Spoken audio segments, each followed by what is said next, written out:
There's no such thing as a gold digger. Women are naturally expensive. So pick one in your price range and shut up.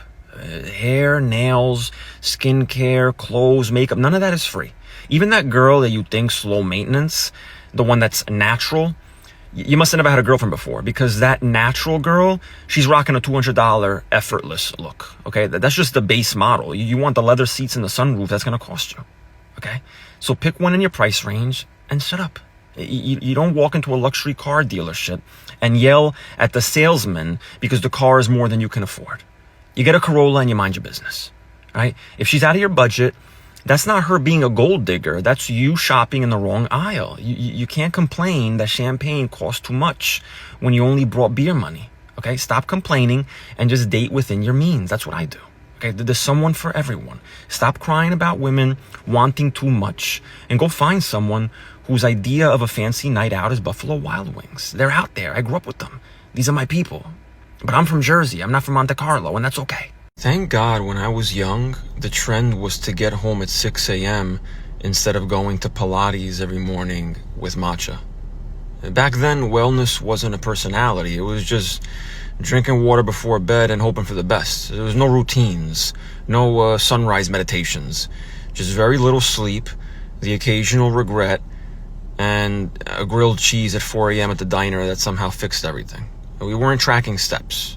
Right? We were losing shoes or other articles of clothing. I can't tell you the amount of times I got home shirtless and I don't even know why. You didn't wake up early, you stayed up late. Every girl's mascara was smudged. No one really knew how they were getting home. All right, now everyone's in their early 20s acting like middle-aged life coaches. You must be so exhausted with yourself.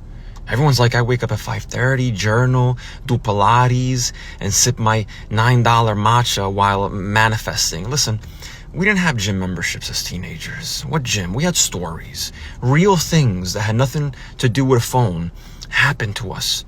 We did them out there in the world. Knees sore from dancing and basement parties, not from doing lunges.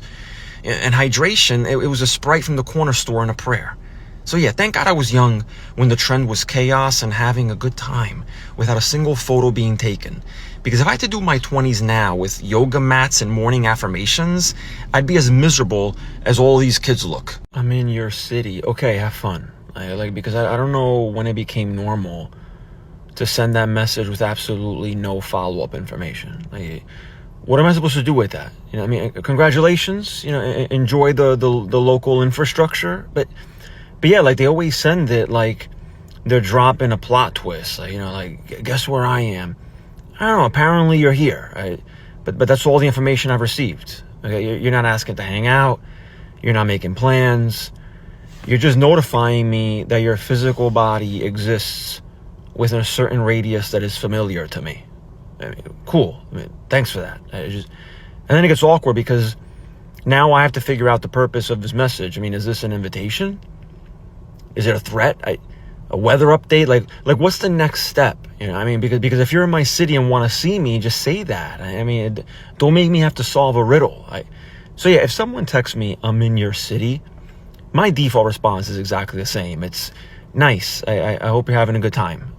Ball is in your court, traveler. And if it's a stranger in the DMs, it's somehow always someone with a private profile.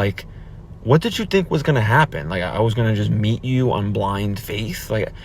Rule number 1 for sliding in the DMs, I'm not responding anyway, but make your profile public at the very least. Show me that you believe